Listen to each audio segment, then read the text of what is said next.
Hi, I didn't see you there. My name is. Oh my god, are you Gregor Mendel? Yeah. Oh my god, Gregor Mendel. really, I admire you. Can you take a picture? Yeah, of course, with the father of genetics.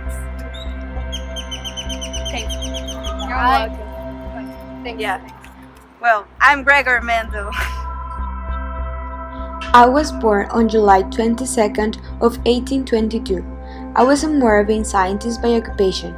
I was the son of a peasant and the grandson of a gardener. Due to financial shortcomings, however, I was forced to finish my studies in 1843 and go back to a monastery in Braun. I gave myself the name Gregor because who doesn't like that name? I mean, it's awesome. And I joined the priesthood in 1847, and 4 years later, I enrolled at the University of Vienna, where I studied physics, botany, and chemistry. And after the completion of my studies, I went back to the monastery to teach natural sciences. I used a lot of my free time in hereditary experiments, which I didn't know that they were hereditary or even experiments. I have ventured into a unique area of study, unique as me, of course. My studies complemented with my brain and my vast knowledge about nature, and this guided me into the experiments that you know nowadays. I continued crossing different plants and calculating the results. I planted some pleb plants that had a cross of short and long genes, and some with only long genes, and then I started to pollinate some of the plants by myself. I studied inheritance in peas, Pisum sativum. I choose peas because they have been used for similar studies, are easy to grow, and they can be sown for each year. Pea flowers contain both male and female parts, that is called stamen and stigma, and they self-pollinate. What I do is to cut the male part, which contains the pollen, and put it into the stigma, which is the female part. I followed the inheritance of 7 traits in pea plants, and each trait had 2 forms. I identified pure-breeding pea plants that consistently showed one form of a trait after generations of self-pollination. I crossbred peas with 7 pairs of pure-bred traits. First generation, or F1, progeny only showed the dominant traits, but recessive traits reappear in the self-pollinated second generation, or F2. Plants in a 3-to-1 ratio of dominant to recessive traits. I describe each of the trait variants as dominant or recessive. Dominant traits like purple flower color appear in the F1 hybrid, whereas recessive traits like the white flower color didn't. And of course, I also experimented to see what would happen if plants with 2 or more purebred traits were crossbred. As my great mind never fails, then I found that each trait was inherited independently of the other and produced its own 3-to-1 ratio. This is the principle of independent assortment.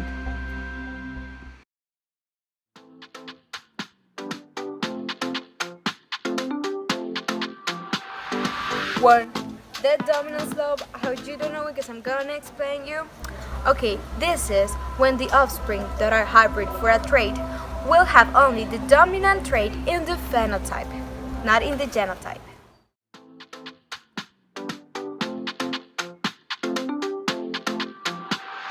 2, segregation law. I hope you don't know this too because I'm gonna explain it to you too. So, this is when during the formation of gametes, eggs, or sperms, the 2 alleles responsible for a trait separate from each other. Alleles for a trait are then recombined at the fertilization and producing the genotype for the traits of the offspring.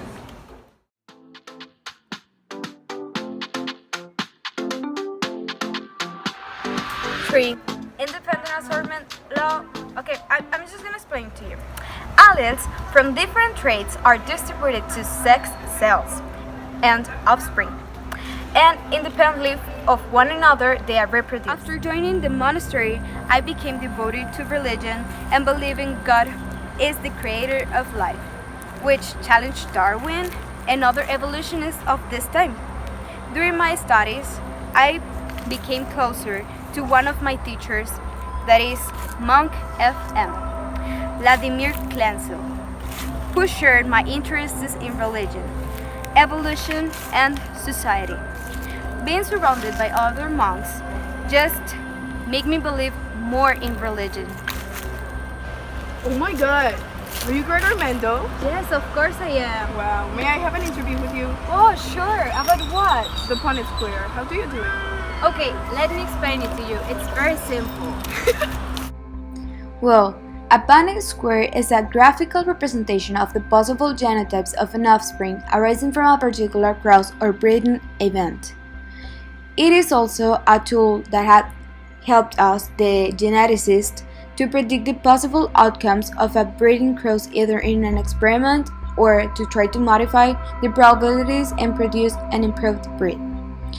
Setting up and using a Punnett square is very simple once you understand how it works.